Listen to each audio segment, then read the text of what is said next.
ಇನ್ನು ಪವಿತ್ರ ಗೌಡ ದರ್ಶನ್ ಪತ್ನಿನ ಅಂತ ಜಸ್ಟಿಸ್ ಪ್ರಶ್ನೆ ಮಾಡ್ತಾರೆ. ಅದಕ್ಕೆ ಅಲ್ಲ ಮಿಸ್ಟ್ರೆಸ್ ಅಂತ ಉತ್ತರಿಸ್ತಾರೆ ಸಿದ್ಧಾರ್ಥ ಲೂಥ್ರಾ. ದರ್ಶನ್ಗೆ ಮದುವೆ ಆಗಿದೆಯಾ ಅಂತ ಪ್ರಶ್ನೆ ಮಾಡಿದ್ದಾರೆ.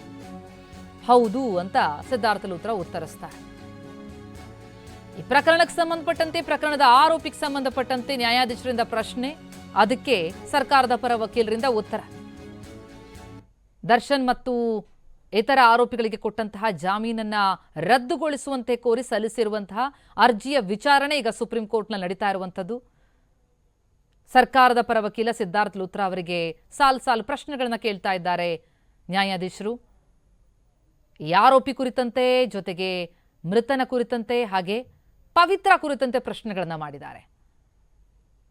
ಪವಿತ್ರ ಗೌಡ ದರ್ಶನ್ ಪತ್ನಿನ ಅಂತ ಜಸ್ಟಿಸ್ ಪ್ರಶ್ನೆ ಮಾಡ್ತಾರೆ. ಜೊತೆಗೆ ದರ್ಶನ್ಗೆ ಮದುವೆ ಆಗಿದೆಯಾ ಅನ್ನುವಂತಹ ಪ್ರಶ್ನೆ ಕೇಳ್ತಾರೆ. ಅದಕ್ಕೆಲ್ಲ ಉತ್ತರಿಸಿದ್ದಾರೆ ಸರ್ಕಾರದ ಪರ ವಕೀಲರು. ಜೊತೆಗೆ ದರ್ಶನ್ ಒಬ್ಬ ಏನು ರಾಜಕಾರಣಿನ ಅಂತ ಕೇಳ್ತಾರೆ ನ್ಯಾಯಾಧೀಶರು. ಅಲ್ಲ, ಒಬ್ಬ ಪ್ರಸಿದ್ಧ ನಟ ಅಂತ ಉತ್ತರಿಸಿದ್ದಾರೆ. ಜೊತೆಗೆ ದರ್ಶನ್ ಈಗಲೂ ಸಾಕ್ಷಿಗಳ ಜೊತೆ ಒಡನಾಟ ಹೊಂದಿದ್ದಾರೆ, ಬೆನ್ನು ಅಂತ ಹೇಳ್ತಿದ್ದಾರೆ ಅಂತ ದರ್ಶನ್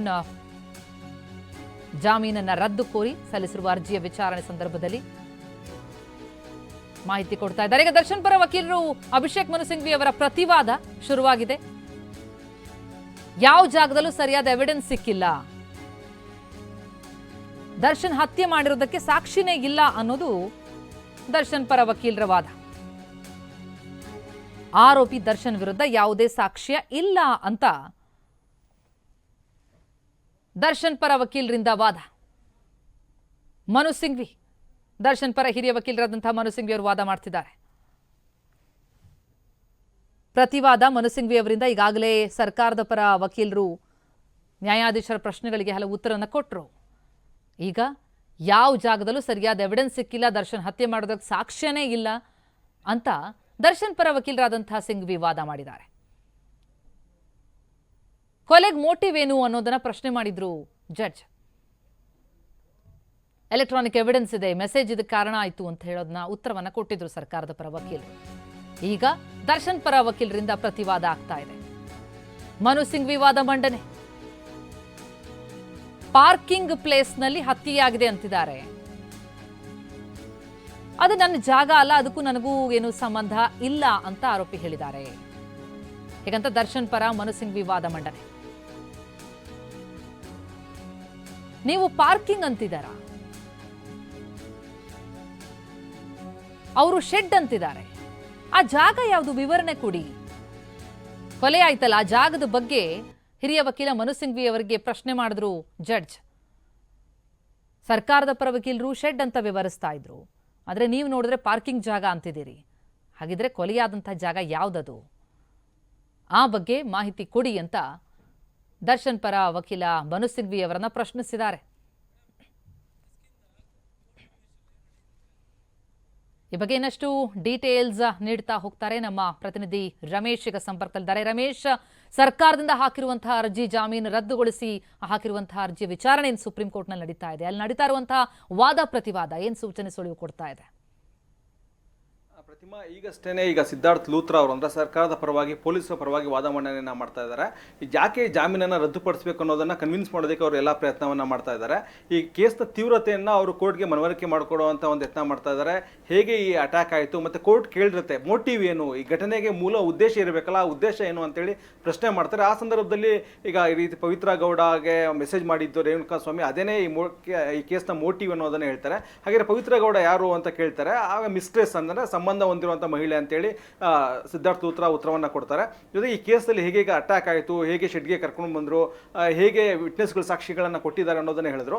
ಈ ಸಂದರ್ಭದಲ್ಲಿ ಈಗ ಅಭಿಷೇಕ್ ಮನು ಸಿಂಘ್ವಿ ಅವರು ದರ್ಶನ್ ಪರ ವಾದ ಮಂಡನೆ ಮಾಡ್ತಾ ಇದ್ದಾರೆ. ಅವರ ಆಕ್ಷೇಪಣೆ ಎತ್ತಿದ್ರು ಏನಂದ್ರೆ ಅವರು ಯಾವುದೇ ಐ ವಿಟ್ನೆಸ್ಗಳಿಲ್ಲ, ಮತ್ತು ಐ ವಿಟ್ನೆಸ್ಗಳ ಹೇಳಿಕೆಯನ್ನು ಬಹಳ ವಿಳಂಬವಾಗಿ ದಾಖಲಿಸಲಾಗಿದೆ. ಮೊದಲು ಆರೋಪಿನ ಅರೆಸ್ಟ್ ಮಾಡ್ತಾರೆ, ಅದಾದಮೇಲೆ ಸಾಕ್ಷಿಗಳ ಹೇಳಿಕೆಯನ್ನು ಪಡ್ಕೊಳ್ತಾರೆ. ಈ ರೀತಿ ತನಿಖೆಯಲ್ಲಿ ಲೋಪದೋಷಗಳಿವೆ ಅನ್ನುವಂಥ ವಾದ ಮಂಡನೆಯನ್ನು ಅಭಿಷೇಕ್ ಮನು ಸಿಂಘ್ವಿಯನ್ನು ಮಾಡ್ತಾ ಇದ್ದಾರೆ. ಜೊತೆಗೆ ಇಲ್ಲಿ ಹೈಕೋರ್ಟ್ನಲ್ಲಿ ದರ್ಶನ್ಗೆ ಜಾಮೀನು ಸಿಕ್ಕಿದ್ದೇನೆ ಗ್ರೌಂಡ್ಸ್ ಆಫ್ ಅರೆಸ್ಟನ್ನು ಕೊಟ್ಟಿಲ್ಲ ಅಂತೇಳಿ, ಅಂದರೆ ಸರಿಯಾದಂಥ ಕಾರಣಗಳನ್ನು ಕೊಟ್ಟಿಲ್ಲ. ಯಾವುದೇ ಒಬ್ಬ ಆರೋಪಿಯನ್ನು ಬಂಧಿಸಬೇಕಾದ್ರೆ ಆ ಬಂಧನದ ಸಂದರ್ಭದಲ್ಲಿ ಅರೆಸ್ಟ್ ಮೆಮೊ ಕೊಡಬೇಕು ಮತ್ತು ಗ್ರೌಂಡ್ಸ್ ಆಫ್ ಅರೆಸ್ಟನ್ನು ಕೊಡಬೇಕು. ಅದು ಕಾನೂನಿನ ಪ್ರಕ್ರಿಯೆ. ಅಂದರೆ ಸುಪ್ರೀಂ ಕೋರ್ಟು ಇತ್ತೀಚೆಗೆ ಕೊಟ್ಟಂಥ ತೀರ್ಪಿನಲ್ಲಿ ಯಾವುದೇ ಒಬ್ಬ ವ್ಯಕ್ತಿಯನ್ನು ಬಂಧಿಸಿದಾಗ ಕಾನೂನಿನ ಪ್ರಕ್ರಿಯೆಗಳನ್ನು ಪಾಲಿಸಬೇಕು ಅಂತೇಳಿ ಹೇಳಿತ್ತು. ಆ ಪ್ರಕ್ರಿಯೆ ಉಲ್ಲಂಘನೆ ಆಗಿರೋದನ್ನೇ ಪ್ರಧಾನ ಕಾರಣವನ್ನಾಗಿಸಿ ಹೈಕೋರ್ಟ್ ಜಾಮೀನನ್ನು ಕೊಟ್ಟಿತ್ತು. ಹೀಗಾಗಿ ಅದನ್ನೇ ಮುಂದಿಟ್ಕೊಂಡು ಈಗ ಅಭಿಷೇಕ್ ಮನು ಸಿಂಘ್ವಿ ಅವರು ವಾದ ಮಂಡನೆಯನ್ನು ನಡೆಸ್ತಾ ಇದ್ದಾರೆ. ಇಲ್ಲಿ ಬಂಧನದ ಒಂದು ಕಾರಣಗಳನ್ನು ಸರಿಯಾಗಿ ಕೊಟ್ಟಿಲ್ಲ, ಜೊತೆಗೆ ಬಂಧನದ ಸಂದರ್ಭದಲ್ಲಿ ಅವರು ಹತ್ರ ಯಾವುದೇ ರೀತಿ ಸರಿಯಾದಂಥ ಕಾರಣಗಳೇ ಇರಲಿಲ್ಲ, ಹೀಗಾಗಿ ಅರೆಸ್ಟೇನೆ ಇಲ್ಲೀಗಲ್ ಅನ್ನುವಂಥ ವಾದ ಮಂಡನೆಯನ್ನು ಈಗ ಅಭಿಷೇಕ್ ಮನು ಸಿಂಘ್ವಿ ಅವರು ಮಾಡ್ತಾ ಇದ್ದಾರೆ. ಹೀಗಾಗಿ ಇವತ್ತಿನ ಆದೇಶ ಏನಿದೆ, ಕೋರ್ಟ್ ಏನು ಆದೇಶ ಕೊಡುತ್ತೆ, ಇವತ್ತೇನೆ ಆದೇಶ ಕೊಡುವಂಥ ಸಾಧ್ಯತೆಗಳು ಹೆಚ್ಚಾಗಿವೆ. ಒಂದು ವೇಳೆ ಇವತ್ತೇನೆ ಆದೇಶ ಕೊಟ್ಟರೆ ಅದು ಬಹಳ ಕ್ರೂಷಿಯಲ್ ಆಗಿರುತ್ತೆ. ಜೊತೆಗೆ ಕ್ವಶನ್ ಆಫ್ ಲಾ ಅಂದರೆ ಗ್ರೌಂಡ್ಸ್ ಆಫ್ ಅರೆಸ್ಟ್ ಮೇಲೇನೆ ಈಗ ಸಾಕಷ್ಟು ಜನರಿಗೆ ಜಾಮೀನು ಸಿಗ್ತಾ ಇದೆ. ಅಂದರೆ ದರ್ಶನ್ ಕೇಸ್ ಆದ ನಂತರ ಬಹುತೇಕ ಜನರಿಗೆ ಗ್ರೌಂಡ್ಸ್ ಆಫ್ ಅರೆಸ್ಟ್ ಸರಿಯಾಗಿ ಕೊಟ್ಟಿಲ್ಲ ಪೊಲೀಸರು ಅನ್ನೋ ಕಾರಣಕ್ಕೇ ಜಾಮೀನು ಸಿಕ್ಕಂಥ ಸಾಕಷ್ಟು ಉದಾಹರಣೆಗಳಿವೆ. ಮರ್ಡರ್ ಕೇಸ್ಗಳಲ್ಲೂ ಕೂಡ ಜಾಮೀನು ಸಿಗ್ತಾ ಇದೆ. ಹೀಗಾಗಿ ಕೋರ್ಟ್ ಈ ಬಗ್ಗೆ ಏನು ಸ್ಪಷ್ಟನೆ ಕೊಡುತ್ತೆ ಅನ್ನೋದನ್ನು ಕೂಡ ಕಾದು ನೋಡಬೇಕಾಗತ್ತೆ. ಹೀಗಾಗಿ ಇವತ್ತಿನ ವಾದ ಮಂಡನೆ ಏನಿದೆ, ಈಗ ಏನು ಪೊಲೀಸರ ಪರ ವಕೀಲರು ಸಿದ್ಧಾರ್ಥ ಲೂಥ್ರಾ ಅವರು ಫ್ಯಾಕ್ಟ್ಸ್ ಅನ್ನು ಆಧರಿಸಿ ವಾದ ಮಂಡನೆ ಮಾಡ್ತಾ ಇದ್ದಾರೆ. ಇವರು ಟೆಕ್ನಿಕಲ್ ಗ್ರೌಂಡ್ಸ್ ಇಟ್ಕೊಂಡು ದರ್ಶನ ಪರ ವಕೀಲರು ವಾದ ಮಂಡನೆ ಮಾಡ್ತಾ ಇದ್ದಾರೆ. ಅಂತಿಮವಾಗಿ ಕೋರ್ಟ್ ಯಾವುದನ್ನು ಕನ್ಸಿಡರ್ ಮಾಡುತ್ತೆ ಅನ್ನೋದನ್ನ ನಾವು ಕಾದು ನೋಡಬೇಕಾಗತ್ತೆ. ಪ್ರತಿಮಾ. ರಮೇಶ್, ಜೊತೆಗೆ ನಾವು ಸರ್ಕಾರದ ಪರ ವಕೀಲರ ವಾದ ಗಮನಿಸ್ತಾ ಇದ್ದೀವಿ. ಸಾಕ್ಷಿಗಳ ಜೊತೆ ದರ್ಶನ್ ಒಡನಾಟ ಇದೆ ಅನ್ನೋದು ಬಹುಶಃ ಇದೇನಾದ್ರೂ ಇಲ್ಲಿ ಬಹಳ ಇಂಪಾರ್ಟೆಂಟ್ ಆಗತ್ತಾ, ಮುಳುವಾಗತ್ತಾ ಅಂತ? ಖಂಡಿತ ಇದು ಕೂಡ ಒನ್ ಆಫ್ ದಿ ಗ್ರೌಂಡ್ ಆಗುತ್ತೆ. ಯಾಕಂದರೆ ಈಗ ಇವರು ಬೇಲ್ ಕ್ಯಾನ್ಸಲೇಷನ್ಗೆ ಮನವಿ ಮಾಡ್ತಾ ಇದ್ದಾರೆ. ಹೀಗಾಗಿ ಬೇಲ್ ಕ್ಯಾನ್ಸಲೇಷನ್ ಸಂದರ್ಭದಲ್ಲಿ ಈಗ ಸಾಕ್ಷಿಗಳ ಜೊತೆ ಅಂದರೆ ಯಾವುದೇ ಪ್ರಭಾವ ಬೀರಬಾರ್ದು, ಜಾಮೀನು ಕೊಡಬೇಕಾಗಿದ್ರೆ ವಿಧಿಸುವಂಥ ಷರತ್ತುಗಳಿವೆ. ಆ ಷರತ್ತು ಪ್ರಕಾರ ಯಾವುದೇ ಸಾಕ್ಷಿಗಳ ಜೊತೆ ಸಂಪರ್ಕ ಹೊಂದುವಾಗಿಲ್ಲ, ಸಾಕ್ಷಿಗಳ ಮೇಲೆ ಪ್ರಭಾವ ಬೀರೋ ಆಗಿಲ್ಲ ಅನ್ನೋಂಥ ಷರತ್ತುಗಳು ಕೂಡ ಇವೆ. ಹೀಗಾಗಿಯೇ ಈಗ ಕೆಲವು ಸಾಕ್ಷಿಗಳ ಜೊತೆ ದರ್ಶನ್ ಒಡನಾಟ ಇಟ್ಕೊಂಡಿರುವಂಥದ್ದು ಆ ಫೋಟೋಗಳನ್ನು ಕೂಡ ಈಗಾಗಲೇ ಸಿಕ್ಕಿದೆ. ಹೀಗಾಗಿ ಚಿಕ್ಕಣ್ಣ ಜೊತೆ ಇರುವಂಥದ್ದು, ಚಿಕ್ಕಣ್ಣ ಕೂಡ ಈ ಕೇಸ್ನ ಒಬ್ಬರು ಸಾಕ್ಷಿ.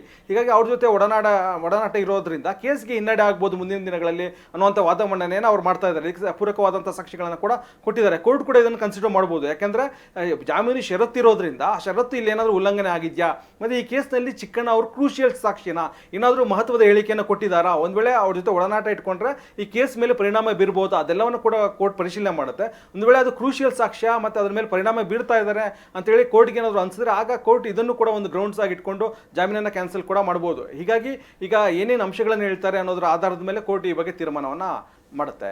ರಮೇಶ್, ಜೊತೆಗೆ 11 ದಿನಗಳ ಬಗ್ಗೆ ಐ ವಿಟ್ನೆಸ್ ಹೇಳಿಕೆ ಕೊಟ್ಟಿದ್ದಾರೆ ಅನ್ನೋದ್ರ ಬಗ್ಗೆ ಏನಿದೆ, ಅದ್ರ ಬಗ್ಗೆ ನಾನು ನಿಮ್ಮಿಂದ ಮಾಹಿತಿಯನ್ನ ಪಡಿತಾ ಹೋಗ್ತೀನಿ.